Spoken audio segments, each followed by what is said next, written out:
Welcome. My name is Matt Rojansky. I'm director of the Wilson Center's Kennan Institute. Thank you for joining us today for a conversation on politics and civil society in Belarus. It has been more than a year since the rigged 2020 presidential election in Belarus led to mass protests, drawing hundreds of thousands of individuals who called for Aleksandr Lukashenko's resignation and igniting clashes with authorities throughout the country. Today's panel of experts will speak to the realities and challenges posed to civil society in the aftermath of those protests and the government crackdown, which is ongoing, the transfer of power, and the political situation as it stands today, including internationally. We have one substitution on the panel. Andrei Kazakevich could not join us, and so we will have our own Misha Minakov, senior advisor to the Kennan Institute, in his place. We nonetheless have an outstanding panel of experts whom I will introduce in just a moment and then let the three of them take it away with their remarks. But throughout today's discussion, let me encourage you to pose your questions at any time, including right now, via email to Kennan, Kennan, at wilsoncenter.org, via Twitter, which is at Kennan Institute, or on our Facebook page. And please do include your name and affiliation, as those will be passed along to me, and then I will pose your question. So let me now introduce our panel in the order in which they'll speak, and then I will hand it over to them. First is Tatiana Chulitskaya, who is the academic director of the School of Young Managers in Public Administration. She's a researcher in the Faculty of Political Science and Diplomacy at Vytautas Magnus University in Lithuania, and formerly served as a political science lecturer in the European Humanities University, also in Lithuania, between 2016 and 19, where she participated in the international research project EU Strat, supported by Horizon 2020. She defended her PhD dissertation titled Narratives of Social Justice in Non-Democratic Regime, Analysis of the Belarusian Case at Vilnius University in 2014. Her research interests focus on public policy analysis in the third sector, together with the welfare regime. She is the author and co-author of a great many academic articles and research reports. Misha Minakov is the Kennan Institute's senior advisor on Ukraine, as I mentioned, as well as editor-in-chief of Focus Ukraine, which is our Ukraine-focused blog, appropriately titled.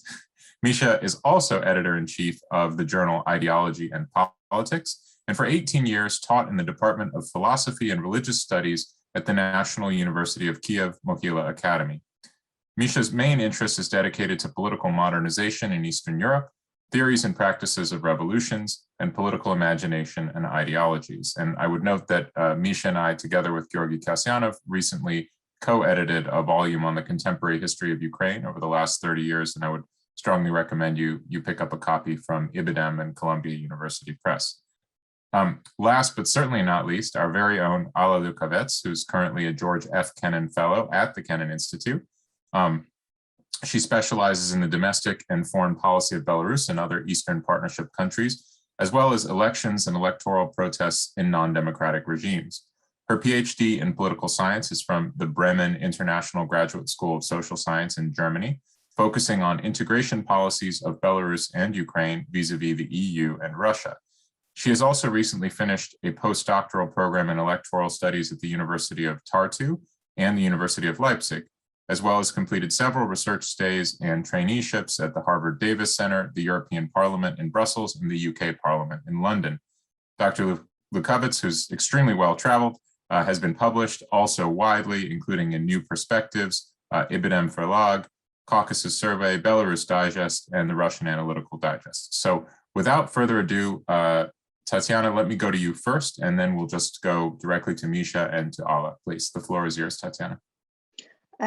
Thank you, Matthew. I'm privileged and honored to be on this panel and to have an opportunity to speak about Belarus and current Belarusian situation. As you have already mentioned, Belarus is still in the situation of a deep political crisis.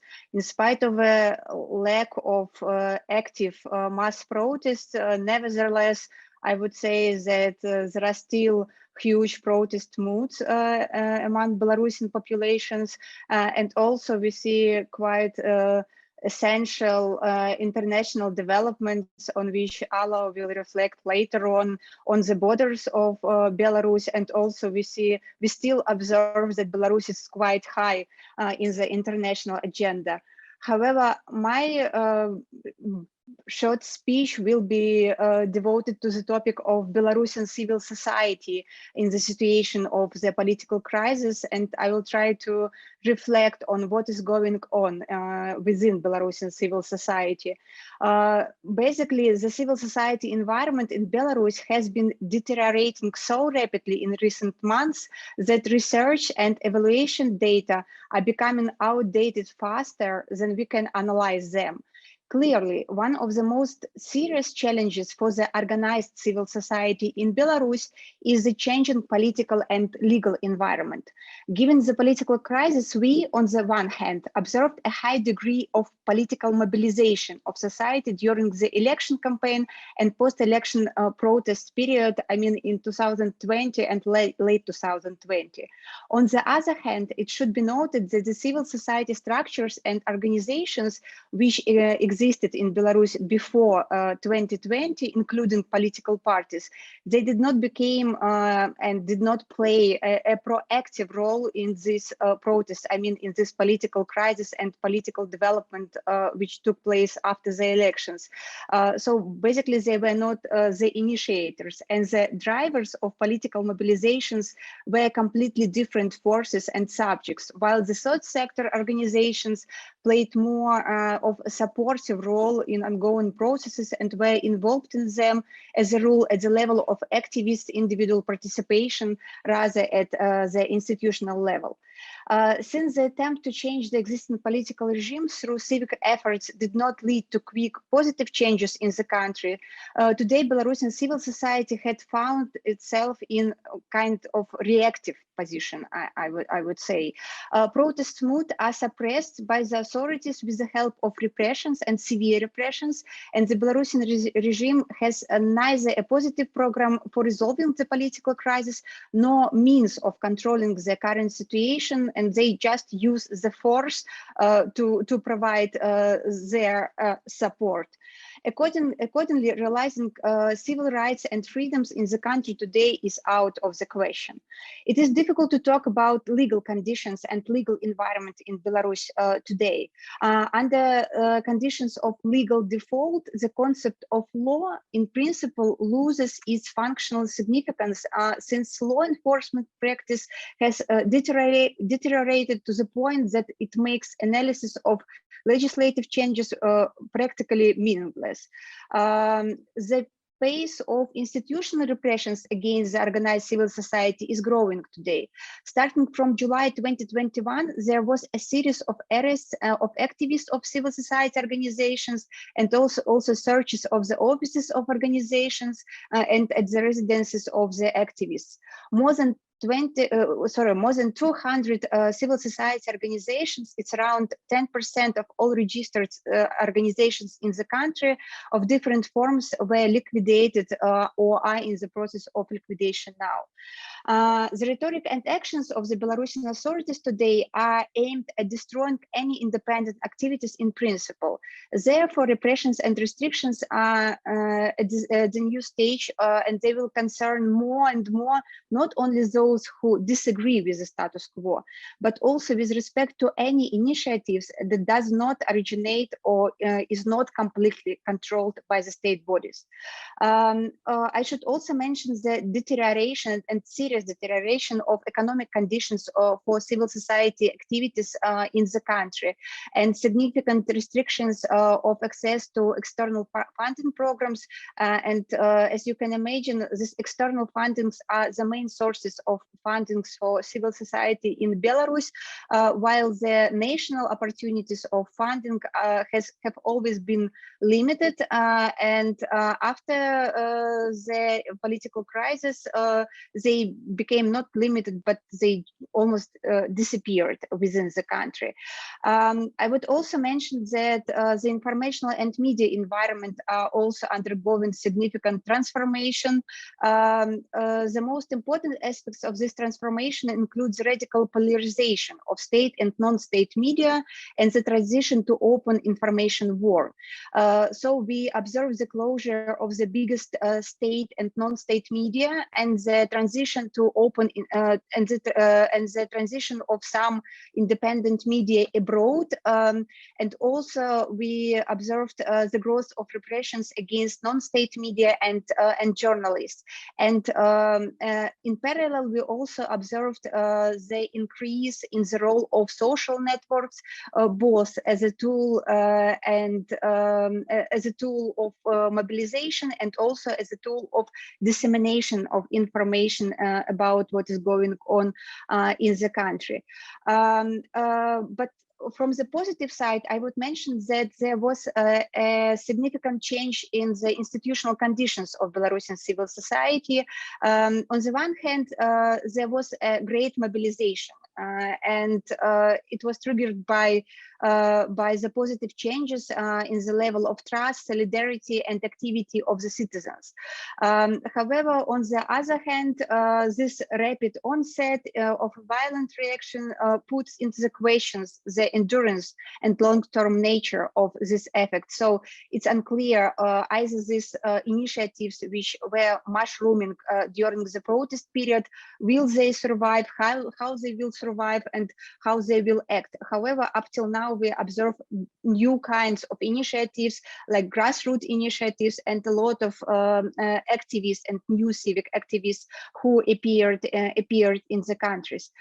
So I would mention just briefly three main dimensions of civil society repressions which exist today. The first one is liquidation of human rights resources. So basically because of all these arrests, today many activists were forced to leave the country. Some of them are arrested, some of them are imprisoned, and many civil society organizations, they just lose their opportunity to function inside the country, and now they are facing with the challenge how to act inside the country being abroad, and it's a huge challenge for them. The second dimension of repressions is a quite technical one, but essential one, is depriving of technical and institutional opportunities for activities. So basically there was seizure of equipment and documents of civil society organizations, also refusals to provide space for events and different inspections and so on and so forth. And the third dimension of repressions is a significant reduction in or limitation of funding opportunities for activities, as I've mentioned, inside and outside of the countries. So summing up, I would say that nevertheless, in spite of all the unfavorable conditions, I would still say that there is active role and active participation of civil society organizations in the developments of Belarus. So Belarusian civil society organizations, they are alive and try to find new modes of their existence and functions. The second conclusion is that the changed conditions of existence and the environment for civil society organizations require abandoning of traditional schemes of CSOs, interactions with various stakeholders, and especially with Belarusian state. And also for today, Belarusian civil society organizations, they should preserve themselves and simultaneously they should be flexible, but those who support civil society organizations, I mean international donors and international communities, should be active and flexible as well. And the last but not the least, I would like to dedicate my speech today to the two colleagues of mine. The first one is Tatiana Kuzina, who is an expert in the sphere of civic participation and political, and another of my colleagues is Valeria Kostugova, who is political expert.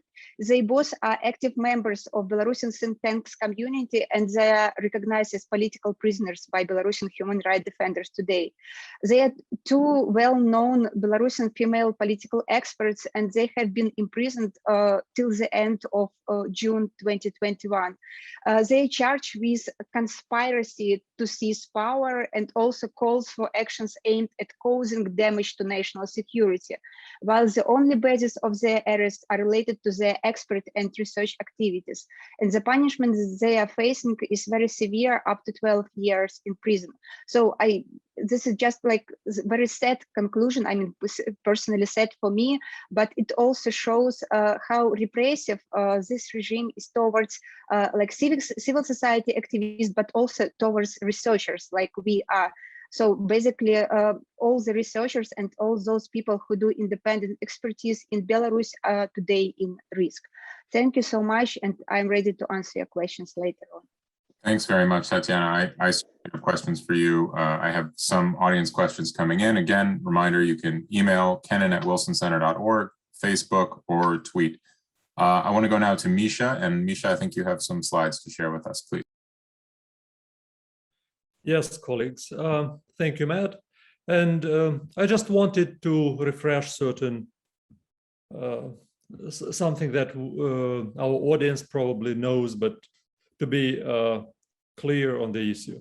So basically, today's Belarus for over 25 years existed as authoritarian autocratic state. After a short period in early 90s, when democratic politics was in place, in 1994, after Lukashenko presidential victory, when he got over 80% of votes, he started a new political life for Belarus, which ended up with something that is described in this graph. Basically, if you compare the development of Belarusian democracy or Belarusian Republic in recent 30 years, since 94, there's a stable decline. And then basically most of the time, up until last year, the authoritarian regime prevailed without very big oscillations. However, that said, the events of the last year have changed the regime, made it even more autocratic and more repressive. So what was happening? In 2015, when Belarus had the early presidential elections, as well as Kazakhstan, two allies of Russia tried to make sure that they will remain in power, taking into account events in Ukraine and Russia's role in this. So in Belarus, Lukashenko had a very easy victory in 2015, and it was believed that he would use these 5 years to prepare the transition of power, something what was done in Kazakhstan. Instead, already in 2019, it was clear that no transition plan is there. And instead, Lukashenko was trying to create more closer ties with the West, also opening up Belarus to Western citizens for short visits, also increasing certain ties. But then in 2020, while preparing for elections, he was making several critical mistakes. One of them, biggest probably, was the neglection of COVID. And here we definitely see that there was the COVID and COVID-related activities of citizens and the medical community in Belarus opened up a new movement that would slowly evolve as reactivation of protest movements in Belarus. It's interesting that that was also the spring when the COVID is spreading around Belarus and when Lukashenko neglects it. At the same time, there are several strong oppositional candidates who try to harvest on the popular dissent. However, both Tsikhanovsky and Babarika were imprisoned, and instead the registered candidates were expected to be like a lesser evil for Lukashenko. However, it's turned out that even this approved list of candidates were not satisfactory, and on August 9, he had to severely react to the popular unrest and change the voting results. So basically today there's no reliable data on who actually got which vote on that day. However, as a result of this open neglection to the electoral institution, the masses started something that we cannot compare to anything else in Eastern Europe. I am from Ukraine, and at the same time, I recognize that the protests in Belarus lasted much more, and the number of people involved was much bigger. And also, what was unprecedented, that these extremely long 4 or 5 months mass protests were also extremely peaceful. So unlike in Ukraine, or unlike in Belarus, or unlike in Russia, the Belarus protests in 2020 were included huge masses of people. And at the same time, we are talking about the very lengthy and peaceful protest. So if we look at the results of the protest 2020, we should say that at least 1 million citizens of Belarus participated in the protest actions and experienced state violence. These two factors probably are the key for the future development of political situation in Belarus. And Tatiana was correct by saying that these repressions, they create a new sense and the new ethos of citizenship. And I also second Tatiana's initiative to support and dedicate today's conversation to our colleagues, scholars and intellectuals who are imprisoned or repressed by the regime, or even pushed out to immigration.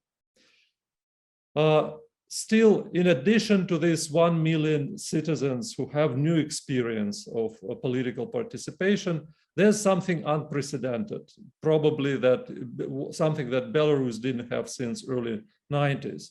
There's a permanent opposition centers which are outside, and I think Allah will talk about this more, but for internal dynamics, it's important to understand that there are permanent opposition, political opposition to Lukashenko, and it's outside. From within, the repressions are very high, and the quality of regime from patriarchal authoritarian moved into repressive mode. But the repressive turn of Lukashenko regime means that the old legitimacy, this social contract of Lukashenko that existed between 95 and 20, is disappearing. So instead of bringing more wealth to the households, more stability, Lukashenko does not produce it anymore. And without this contract, he needs to use more and more repressive organs, repressive institutions. So I would like to conclude right now that in a short run, the change of political regime is mainly connected with bigger repressive apparatus in place, application of more violence against citizens, repressing from within, oppressing intellectuals to leave the country, and active intellectuals and active citizens. And at the same time, there's a huge need for additional legitimacy. So this external source of legitimacy for Lukashenko regime is hugely needed right now, which creates certain dynamic for foreign policy. I will stop right now and ready to answer all the questions. Thank you. Thanks very much, Misha. Ala, the floor is yours. Good afternoon, everyone. It's a pleasure to be part of this panel, and many thanks to the Kennan Institute for organizing this discussion on the situation in Belarus. In my opening statement, I'm going to talk about the impact of the evolving crisis in Belarus on its foreign policy. The focus will be on the key foreign actors for Belarus, which are Russia, the European Union, and the USA. So let me start by providing you a quick overview of Belarus' foreign policy before the 2020 presidential elections. It can be roughly divided into 3 phases, which are separated by several critical junctures. The first phase coincided with Boris Yeltsin's presidency in Russia and lasted from the breakup of the Soviet Union in 1991 until 1999, when Vladimir Putin came to power. During this period, we can observe intensification of Belarus-Russia relations and steadily worsening of Belarus relations with the EU and the West at large. During this time, Russia provided unconditional economic and political support to the Lukashenko regime, while the EU and the USA minimized their assistance to the Belarusian government and criticized it for consolidation of power and violation of human rights. When Vladimir Putin came to power in Russia in 1999, marking the beginning of the second phase, Russia's unconditional support for Belarus changed to a quid pro quo policy. And according to this approach, Russian economic and political support were provided to Belarus in exchange for participation in integration initiatives as well as geopolitical loyalty. As a result, during this phase, we begin to observe the first attempts by the Belarusian regime at the multi-vectoral foreign policy approach with periodic improvements of relations with the West. So the typical feature of this phase was the cyclical nature of Belarus relations with Russia and the West, which included phases of tensions and thaws. Finally, the third phase began in 2014 with the crisis in Ukraine and lasted until the 2020 presidential elections. During this time, Belarus started to substantially improve diplomatic relations with the West by playing an active role as a mediator and peacemaker in settling the crisis in Ukraine.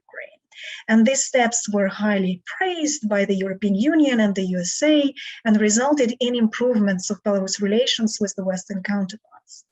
As a result, diplomatic contacts intensified. In 2016, the European Union sanctions were lifted from the Belarusian regime.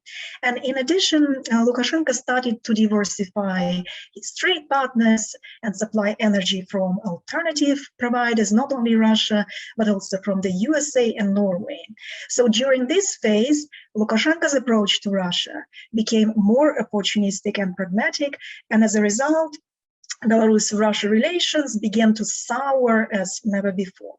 Let me remind our audience that at the start of the 2020 electoral campaign, Lukashenko used very strong anti-Russian rhetoric and criticized the Kremlin for attempting to destabilize the situation in Belarus. However, this anti-Russian discourse quickly changed to the usual brotherly rhetoric as soon as there were signs of the looming domestic crisis. Unlike all the previous elections, the 2020 presidential elections posed a real challenge for the survival of the Belarusian regime and ruined Lukashenko's game to skillfully maneuver between Russia and the West. Thus, the 2020 presidential elections have become a new critical juncture for Belarus and its foreign policy. The harsh repressions with which the regime responded to the post-electoral protests quickly cut off the ties with the West, which were established during the previous phase. In addition, recent events, such as the hijacking of the Ryanair flight in May this year, as well as the migration crisis, which the Lukashenko regime has manufactured on the Belarusian borders with Lithuania, Latvia, and Poland, have led to harsh international sanctions and further narrowed the room for maneuver of the Lukashenko regime on the international arena. Being isolated and considered persona non grata, Lukashenko and his entourage have largely only one open door left, which is Russia. The Kremlin's approach to settling the crisis in Belarus has been informed by a multivariable calculus.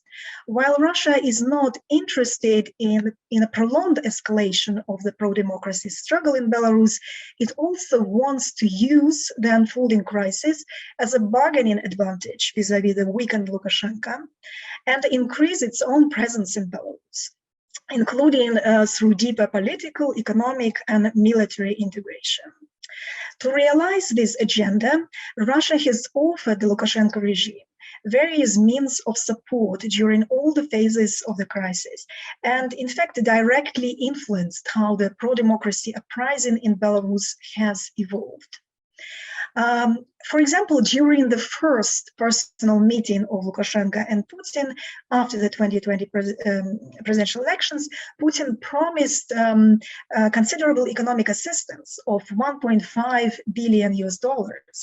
And in fact, this promise was directly correlated with the increased scale of repressions which followed after this meeting. In addition, when in August 2020, the Belarusian workers started to strike in the major industrial enterprises, as well as resign from the mass media sector, Russia sent its own journalists and reporters to substitute for labor losses. And this support was crucial for maintaining Lukashenko's propaganda machine and for precluding the strikes from being effective. Finally, starting from August 2020, the Kremlin has also continuously expressed its readiness to support the Lukashenko regime with military means. As for the European Union and USA reactions to the Belarusian crisis, they were initially criticized as rather slow and insufficient. But after the Belarusian authorities increased repressions and basically started to detain a lot of people, the EU indeed stepped up its support and condemned the gross human rights violations by progressively imposing restrictive measures against Belarusian authorities. This was done through 4 packages of sanctions, which were adopted respectively in October, November, December 2020, and in June 2021. As a result, a total of 166 persons and 15 entities are now subject to restrictive measures. The European Union is currently negotiating the adoption of the 5th package in response to the migration crisis caused on the EU borders by the Belarusian regime. The United States has also increased its attention to Belarus after Biden was elected as the president.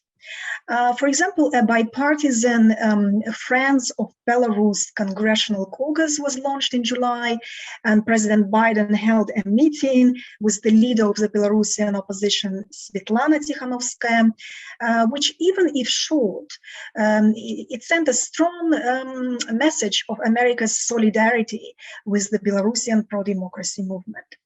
Finally, the United States, in line with the European Union, introduced its own comprehensive package of sanctions in August 2021, targeting 23 individuals and 21 entities, which have been labeled as Lukashenko's wallets. Although the sanctions aim to weaken the regime, they have been criticized by many analysts for not having the desired effect and for making Belarus more vulnerable to the Kremlin's pressure for closer integration. And while I agree that sanctions are not a panacea and they cannot bring quick results, I tend to support the group of analysts who think that they do constitute costs for the regime, both economic and reputational, although their effect might be delayed. In addition, I think that closer integration with Russia, especially under the auspices of supranational bodies, does not seem to be part of the Kremlin's playbook right now, because this type of integration might not be accepted by the Belarusian public as well as internationally due to Lukashenko's lost legitimacy. So although the sanctions do force Belarus to stay in the orbit of Russia's influence, they will not necessarily lead to the close unification of the two states. I also support the position of several analysts who call for a more coordinated approach towards the sanctions policy against Lukashenko, and think that the main Western powers, the US, the European Union, Canada, the UK, they need to cooperate more closely on this issue and possibly set up a coordinating body for sanctions on Belarus. I would like to conclude by saying that although the protests have been suppressed, anti-Lukashenko sentiments have not decreased, and the protests continue in other formats, including online by the diaspora abroad and the exiled opposition leaders. And I think it is now critical for the international community to be assertive and to keep in mind that this unfolding fight for a democratic change in Belarus is a marathon, and possibly a very long marathon, not a sprint, and only consistent and targeted action, both through multilateral and bilateral channels, can weaken the authoritarian regime and result in power transition in Belarus. On this note, I would like to finish and thank you for your attention. I will be happy to continue discussion during the Q&A session. Well, thank you very much to all three of you. And let me remind our viewers that you can ask questions by email, kennan@wilsoncenter.org. You can post them to our Facebook page, or you can tweet them at Kennan Institute. We have a few coming in, but I want to start with my own. If I could, Tatiana, let me come back to you to start out. Do you see in Belarus now, and I mean specifically now in the kind of aftermath of the big waves of public protest of a year ago, do you see civil society attempting to essentially wall off activity that is perceived by the regime as political from other kinds of civic activism? So I have in mind, as you certainly know, about the efforts in Russia to prevent unpopular environmental developments, taking over land which people value as a park, the kinds of things that the authorities don't see necessarily as a direct threat to the regime, but are perhaps more about protecting civic rights in a kind of less political sense. Is that kind of activism still seen as safe in Belarus, and is that a space for civic engagement? Thank you, Matthew. It's a very good and very complicated question, I should say. On the one hand, indeed, we can't say that it's totally impossible to conduct any events or any civic activities in Belarus, and we still observe, for instance, some educational activities, some social activities, some social and educational and other non-political civil society organizations. They act and they implement some projects and activities. However, the problem today is that this line, or this, between what is politics and what is not politics is very blue. I would say that any activity, even, one, for instance, in environmental, or one urban studies, or anything else, can the next moment become political activities, or to be considered by the authorities as political activity. And that's why I would answer like twofold to your question.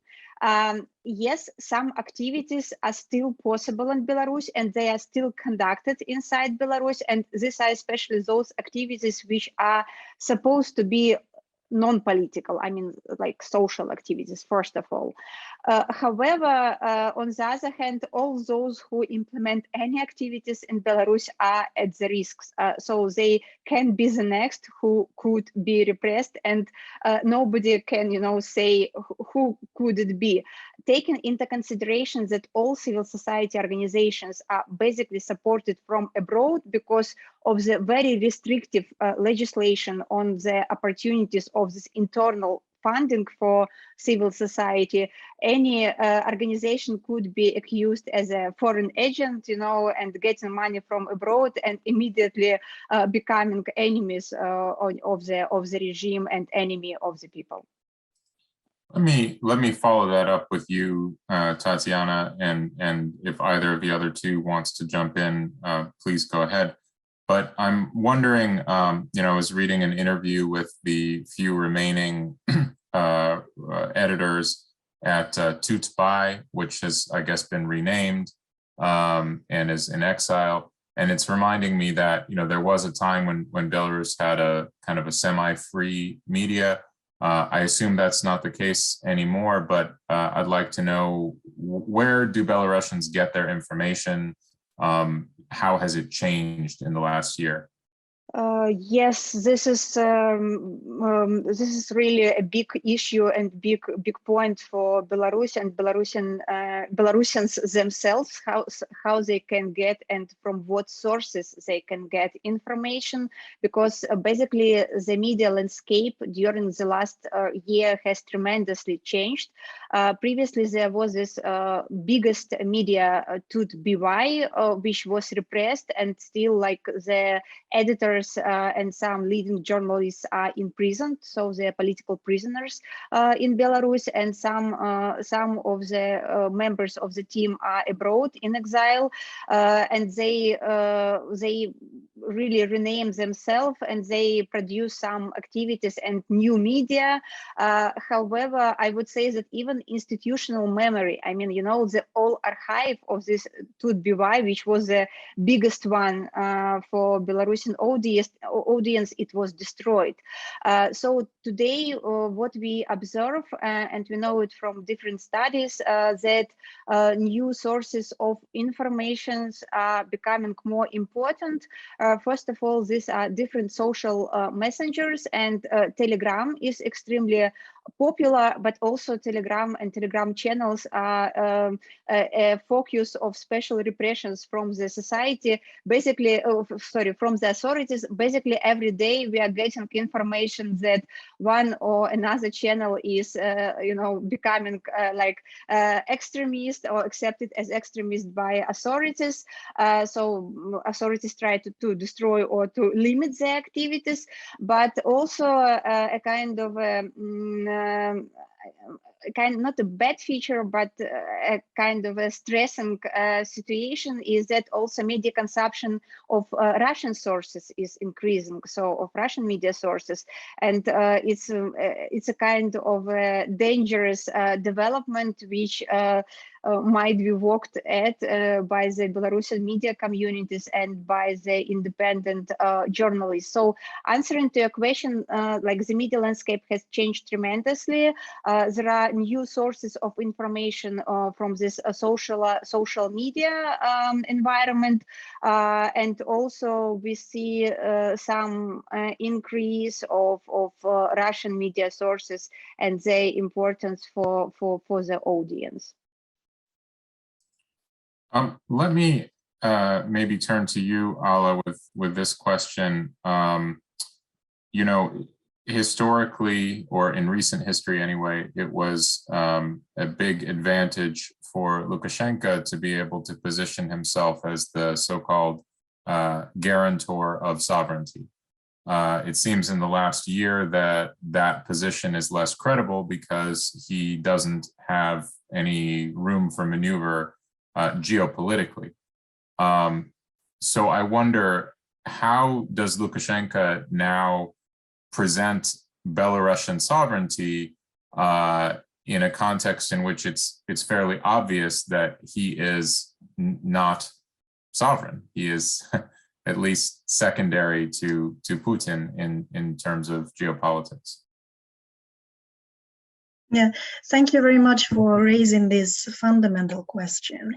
Indeed, Lukashenko, over the last 26 years that he was in power, he kept saying that he has acted as a guarantor of Belarusian sovereignty.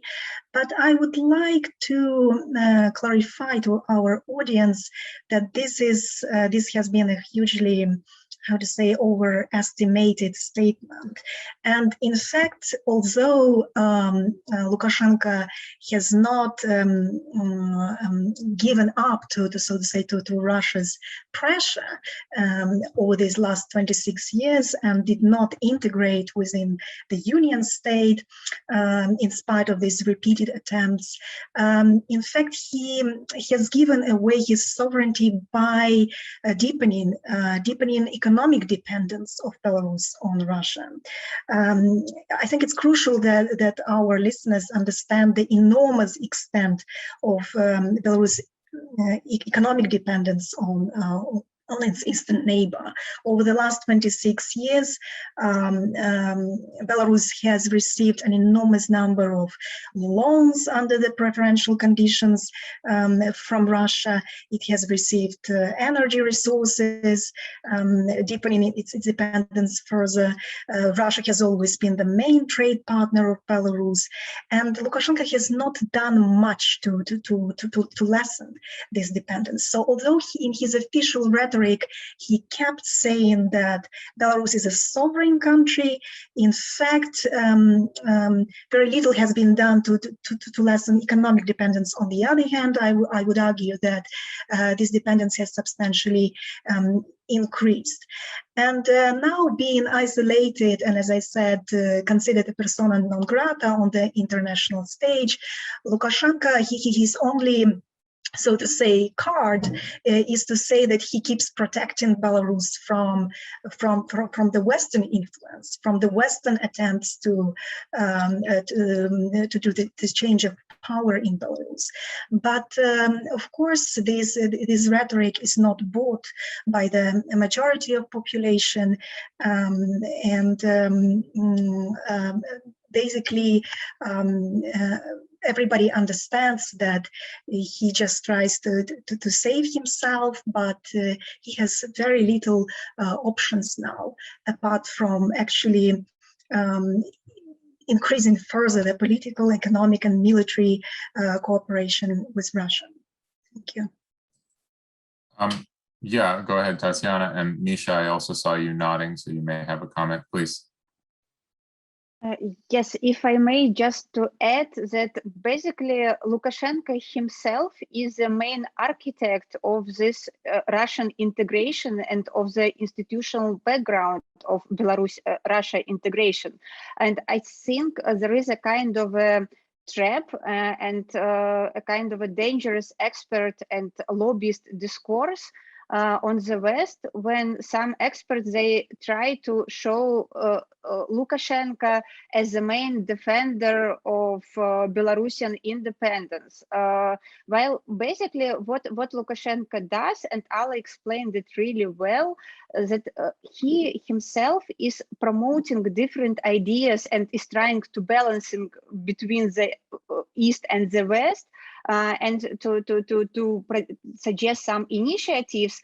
However, basically, these integrational projects and ideas are of his authorship, and he is the main promoter of this integrational initiatives. And when we say that, you know, it can be just Lukashenko who will save Belarus from Russia, or, you know, to be just like integrated into Russia immediately, I would say that it's a kind of a logical trap and a kind of a quite dangerous discourse, in my opinion. Misha, please. Yeah, here it's important to differentiate between integratory rhetorics and integratory activities. What Lukashenko actually very well produced, he was produced this brotherhood rhetorics, but at the same time, his political sovereignty, his own sovereignty, and his regime sovereignty was undisputable up until recently. And he created a socioeconomic system that also fed into this. I have made an exercise recently together with my students, reading the materials of Kremlin hawks about how they assess this last year integratory initiatives. And they are criticizing Lukashenko hugely because he is constantly selling the words, but gaining the money, and no real integration, as they say, actually happens. So in a way here, even now, even today, he tries to play the game that he was playing well in recent 20-something years. That's one thing. And here the issue of sovereignty is coming into the place. And in Eastern Europe, in Central Europe, we can see that sovereigntism becomes the major ideology equally in authoritarian or illiberal democracies. And it looks like in Belarus, we have just a very specific case when the sovereigntism, the stipulation that there are no universal rules, no international law, no obligations on behalf of Belarus before anyone. And the sovereignty is an ideology of a very small group of people in power. Basically, it's Lukashenko in Belarusian case, who are the real sovereigns. So it's even very hard to call today's Belarus a republic. It's something very different. It's republican form with very monarchic content. So in a way, what I see what's happening today with Belarusian sovereignty, that it stays in the hands of the family. And I made several interviews with loyal bureaucrats in Belarus at middle level and high level.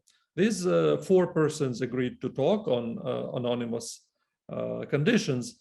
But my major question was, why did they remain loyal to someone who was outrageously behaving in this situation of elections?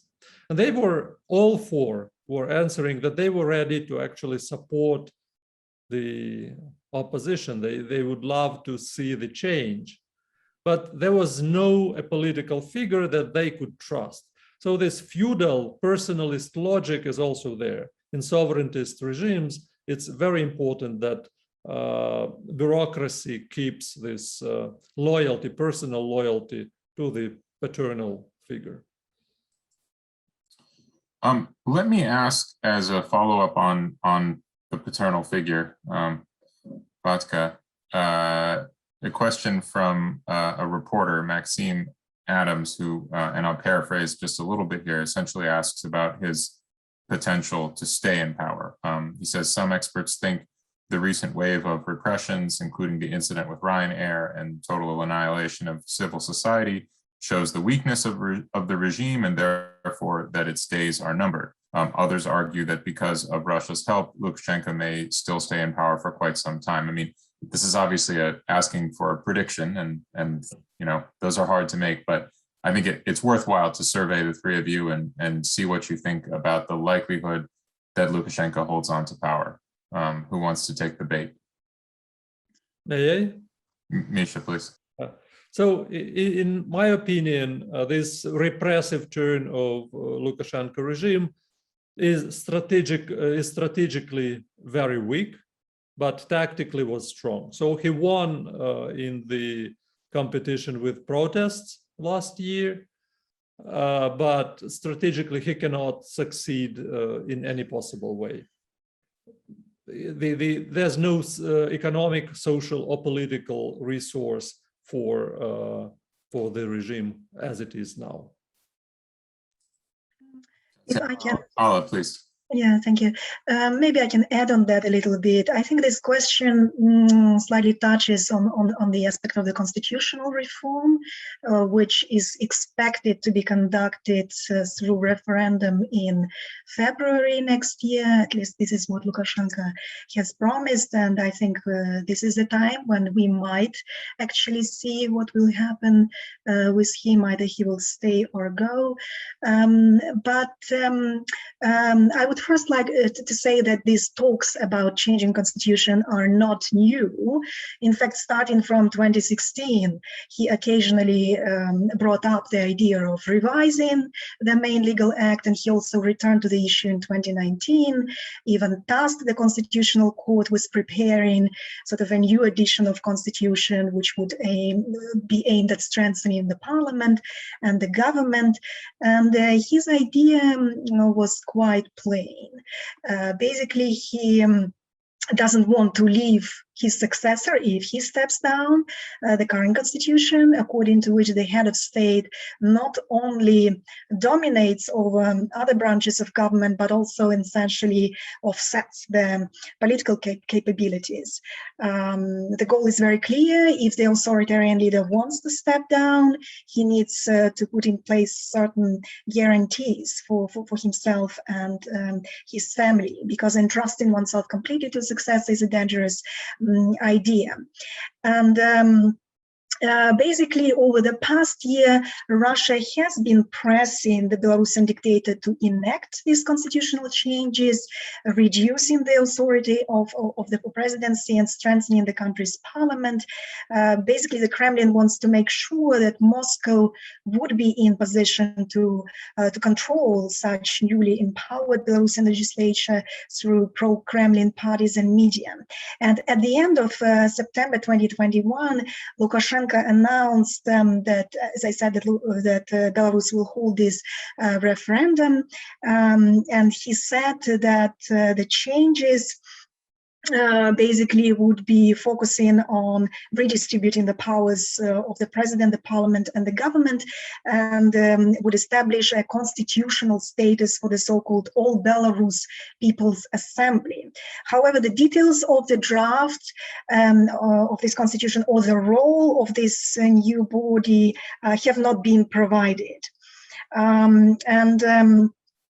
Basically, although Lukashenko has mentioned earlier that he would step down once the new constitution is adopted, in recent months he stopped mentioning this possibility. He said his famous phrase, the usual phrase, that people will decide during the referendum. So it's highly likely that he is currently reconsidering his options and might even keep his position in power. I also would like to note that I think Putin today is unlikely to consider the option of Lukashenko's departure. Belarus, as Mikhail has rightly said, has this personalist regime, and as soon as the dictator leaves, unpredictable processes of disintegration of the system can begin, which will be extremely difficult to control. And even a conditional transition of power from a dictatorship to a new form of government under external control is risky, especially in this deep political crisis. And I think that Kremlin is aware of these risks. So I believe that from Putin's perspective, it may be better to keep Lukashenko, especially if he happens to be weak, isolated, and desperate. And basically, this current international crisis, when Lukashenko is quarreling with all the partners in the West, plays very well for the Kremlin. It increases Belarus' dependence on Moscow and makes it very easy for the Kremlin to realize this agenda in Belarus. So once again, I think that although Lukashenko was considering the option of stepping down earlier, now he has really started to change his mind. So we might see some decorative changes as the result of the referendum in February, and Lukashenko might keep his position in power. Tatiana? Yes, I would agree with Alla on all her assumptions and ideas. And I would emphasize that, in my opinion, Lukashenko now, especially, he's not interested in leaving his position, and he will do everything what he can in order to preserve these positions. And what he's trying to do, basically, he is trying to create an impression that situation in Belarus is stabilizing, that everything is calming down, that society accepted the current situation, accepted him as a legitimate leader. And basically what we observed just recently with this CNN famous interview of Lukashenko, that he was trying to create an image of this stabilization. However, in parallel, there are developments inside the country, and in parallel with this interview and with this, campaign on showing that everything is going to be stable in Belarus. In parallel, just accident happened, and KGB officer was killed while trying to get to the apartment of the IT guy who was activist of this peaceful protest. However, he was killed, and then all these stabilization efforts and this informational campaign, it was shut down, and repressions, they just started with a bigger scale. So basically what we see is that Lukashenko and his entourage, they are trying to create the image of stabilization. However, while society is not accepting the situation, there are internal developments which really interfere into this situation. And I will also echo and second what is Ala saying about Putin's support of Lukashenko. And I would say that this is, of course, a key of his staying in power. And for Russia, as Andrei Kazakevich, who is not with us today, is saying, it's in principle, it's suitable to have Belarus in a situation of a kind of a frozen conflict, there is no conflict, no open conflict. However, due to this unstable situation and the need for resources to support this repressive apparatus, Lukashenko is becoming more and more dependent on Russia, and thus, in principle, he is a quite a good puppet for Russia's manipulation. So basically, answers to the question when and how the situation can be changed, it's difficult, and I would say that I believe that there might be a window of opportunities for this, civic protest and civic protest mood. But a lot of depends on this, really, on the people and how they behave themselves, and if they indeed will not trust this stabilization rhetoric, and they will not accept the current situation as a legitimate situation. If I can take advantage of my moderator's role and offer a small thought here, I think that the precedent of the protracted conflicts, or the frozen conflicts, if you will, they're not frozen in the former Soviet region, is that there's not just one leader ever. There are all kinds of interest groups and people within the elites, and if they recognize that Russia fundamentally is in control, then it will be in their interest to develop relationships with Moscow of their own, just as it is in Moscow's interest to have instruments of leverage that don't run through one man like Lukashenko. Historically, as you all know, in Belarus, Lukashenko was fairly effective at trying to prevent that, at limiting Moscow's levers of influence. It seems like now that situation has changed, and he has much less ability to stop the people around him who are not stupid and who understand the big picture situation from developing their own relationships. So that's a long way of saying that maybe right now, today, Mr. Putin does not want to see Mr. Lukashenko removed. But as the circumstances evolve, and in a few years, when perhaps Putin has many, many more levers and many, many more instruments he can use, I would not be at all surprised if his view on this topic changed. After all, they have not exactly had the warmest friendship over many years. I think there are lots more questions on geopolitics. Let me go back, if I can, to some audience questions.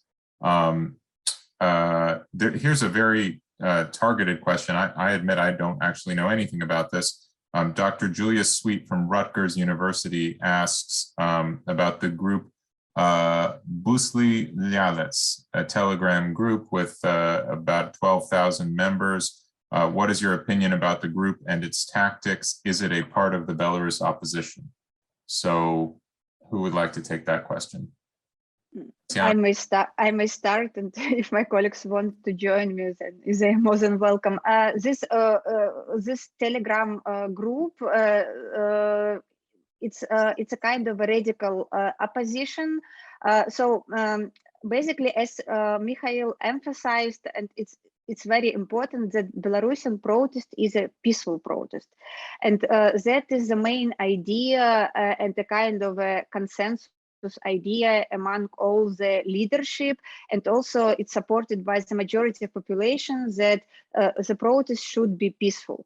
However, as in any protest, of course, there are radical groups. There are not a lot of them, but this Busli Litat is one of this group, and basically they promote this idea of violent actions and some possibilities to act more active and in a violent way. But if you're asking, is it a part of this, exiled leadership of Svetlana Tikhanovskaya, Latushka, and other like oppositional leaders, I would say that no, they are not. But these are like parallel radical groups which exist mostly in internet. They also say that they have already committed several actions in Belarus, and we'll see further. Frankly speaking, I think that a Belarusian protest will survive and may survive, frankly speaking, just in case if it continues to be peaceful protest, because of the situation inside the country, and because this Siloviki, this military bloc, is basically one of the main pillars of Lukashenko support. It's one of the most stable pillar, and if any civic and political activists, they will try to act, against this pillar, I would say that there are almost no chances. To act in this sphere. However, when we are talking about this peaceful protest, non-violent actions, I see much bigger perspectives. Also, it's long-term perspective, but I think it's more efficient from the political point of view. Misha, you wanted to comment on this? Yes, I just wanted to add that recently in an interview by Semen Semenchenko, there was information that he and his company was involved in preparation and military training of certain groups for Belarus opposition. However, it is important to stress what Tatiana said. It's not connected with any legitimate opposition leaders who are either imprisoned right now or abroad. But these groups exist, and I would even suspect that this Межведомственный комитет, this specific body that was created by Lukashenko to overcome the challenge last year, and that unites Siloviki and media managers, media killers, I would say.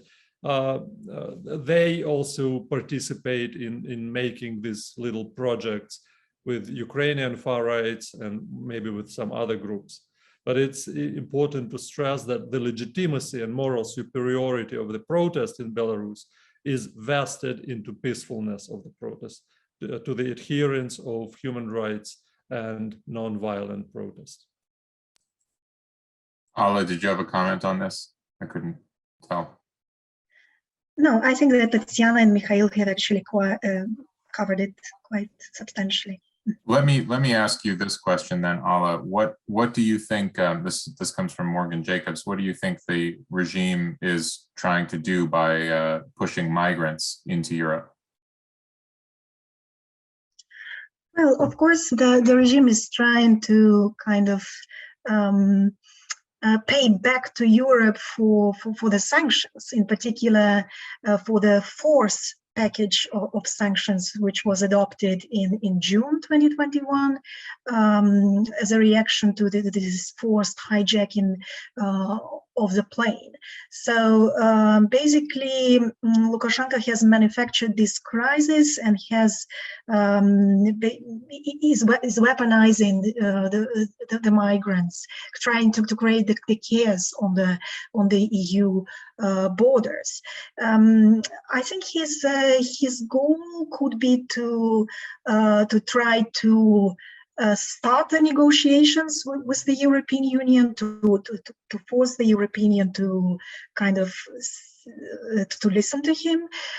But so far, of course, these attempts have not been successful. And in fact, the European Union is going most likely to respond with the next package of sanctions, as I mentioned in my introductory statement.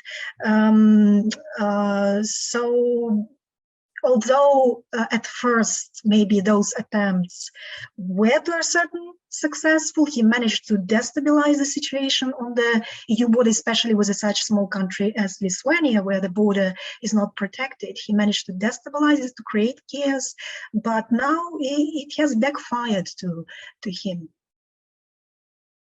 Let me, in relation to, you mentioned Lithuania, Ala, and I will maybe start with you, but then I'd like to hear, Tatiana, your view as well, and perhaps Misha. It's been the case for many, many years. Tatiana, you're certainly an example of this, that there's a Belarusian diaspora living in Lithuania. There's, of course, also in Poland. There's even in the United States and in many other parts of the West. What is the impact? This is I'm sorry, I'm paraphrasing a question from Eleanor Lopato of Georgetown. What's the impact of this diaspora in terms of supporting events in Belarus, but also, I would add to that, shaping Western policy? My own view is that I think it's been pretty significant, at least in the United States, but I'd like to know what you think. So I'll start with you. Definitely. I also would like to second your point that the work of the diaspora abroad is very significant, and I think it has positively surprised everyone. I have recently done a research stay in Germany, and I was, as I said, very pleasantly impressed with the work of Belarusian diaspora there. They are doing educational programs for exiled Belarusian students. They are trying to lobby the politicians in Germany. And as you said, Lithuania is actually, Lithuania, Poland, they are taking also a leading role in this process. Lithuania not only hosts the opposition leader Svetlana Tikhanovskaya, but they have also recently granted the status of the official status for her office there. I believe that happened in summer this year, and Tikhanovskaya hopes that this practice would be replicated by other countries. And of course, this helps the Belarusian diaspora. It gives a certain encouragement to the Belarusian diaspora to continue its work on weakening the Belarusian regime. Yes, and I would add here that indeed we observed and we witnessed this activation of Belarusian diaspora after the election in 2020. There were two important processes. The first process is when the diaspora, I mean those Belarusians who have been living abroad for a long time, they became politically active, and basically it was the reflection of this politicization processes of which were taking place within Belarusian society. So there was politicization of society in Belarus, but also politicization of diaspora. They became more active. Even during the day of elections, they conducted exit poll, which was quite successful. And then they just continue this, different advocacy and different kind of activities. But the second track or the second trend, which we are observing here, is this new diaspora. I mean, those people who were forced to leave the country. And I would add that not just Lithuania and Poland, but also Ukraine and also Georgia are becoming the countries which are hosting, this Belarusian refugees.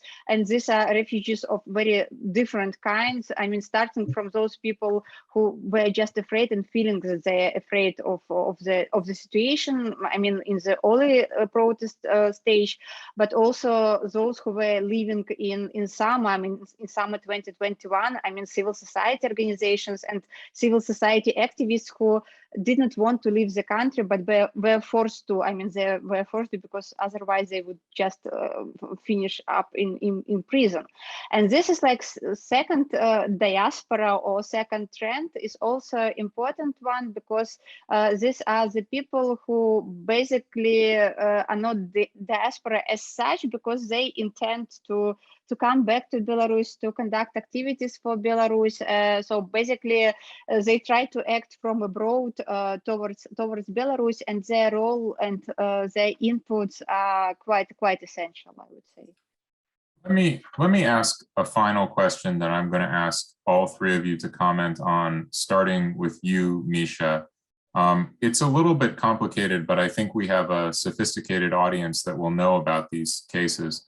If you look at the experience of Ukraine, you look at the experience of Georgia, but if you add also, for example, the case of Armenia, where you had what I think it's fair to call a democratic revolution or democratic transformation, but that didn't have a major geopolitical change, what are the important lessons to take away from these cases, especially in very recent years? For the case of Belarus, which is, of course, not yet at the major change. Misha, I know you study this in great detail, so let's start with you.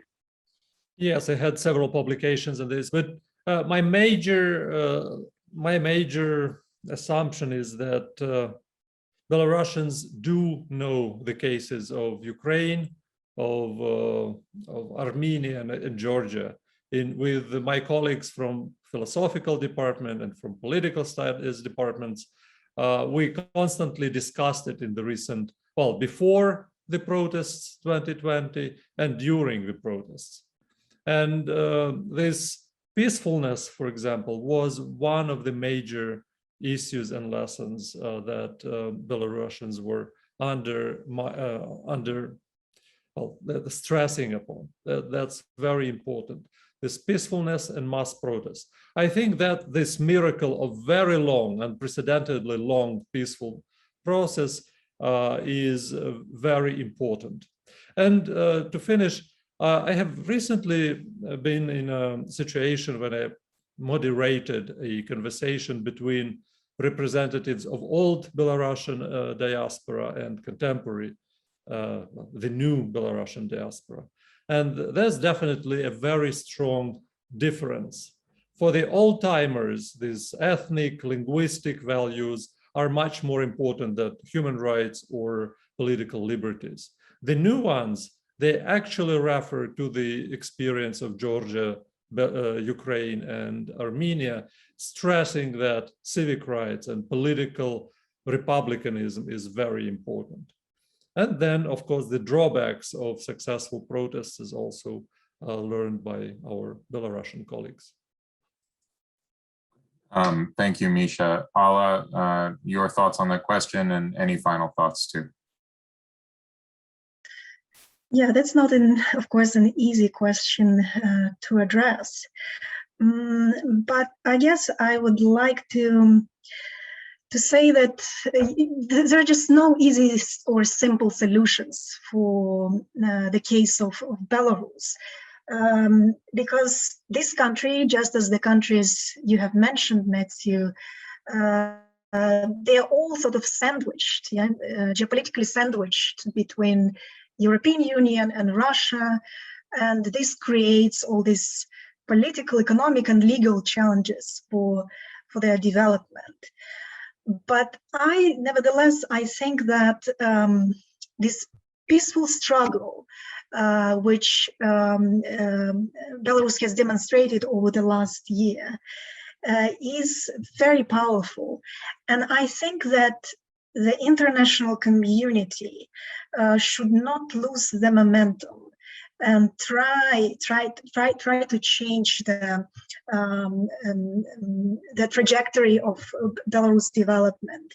Try to take it from this path of sliding down to dictatorship, to military dictatorship, I guess we can call it by now, and move it to the democratic path. I think that it's very important to keep sending this message of support, of solidarity, and make attempts to facilitate dialogue. And basically, in this way, the international actors should take this opportunity to strengthen and build stronger linkages with Belarusian political opposition and civil society. Thank you very much. Tatiana, the first word was yours. I give you the last word. Yes, and talking about the lessons which can be learned, you mentioned a very important one from Armenia, so that internal national changes are possible even without changing, this geopolitical situation. I think it's a good and the kind of inspiring lesson for Belarusians. From Ukraine, lessons which might be learned, and I would like, frankly speaking, to be learned by Belarusians, is this pro-European attitudes, and this pro-European path, which was on the agenda of Ukrainian events, and we see a kind of a lack of this pro-European agenda in Belarus up till now. However, it's just my personal wishes, I would say. But at the same time, I think that of course all the situations are unique, and I really hate these discussions when some people from Ukraine and Belarus, they're starting to struggle which way is better. I mean, this peaceful protest or not peaceful protest, because there is no this unique solution or silver bullet for any crisis. And situation in Belarus is quite specific. We are having a situation of this very sophisticated and authoritarian regime, which was really consolidating all the resources for very long time, and it's really profound authoritarianism, and it should be kept in mind that there probably would not be, as Alan mentioned, easy solution to it. So of course all the experience are important, and even this experience from yesterday Myanmar situation is important and essential for Belarus. This lesson should be learned politically, not just by Belarusian opposition, but also by the Western politicians, how they can influence situation in Belarus. But at the same time, of course, there will be, and there is a unique way for Belarusian people to become free. Thank you so much, Tatiana, Alla, and Misha. Thank you so much for joining us today. I want to remind our viewers that you can keep up with the latest from the Kennan Institute on our website, including our podcasts, Kennan X and the Russia File. We have an excellent publication on Belarus as well. And I look forward to seeing you again next time. Thank you all so much. Bye-bye.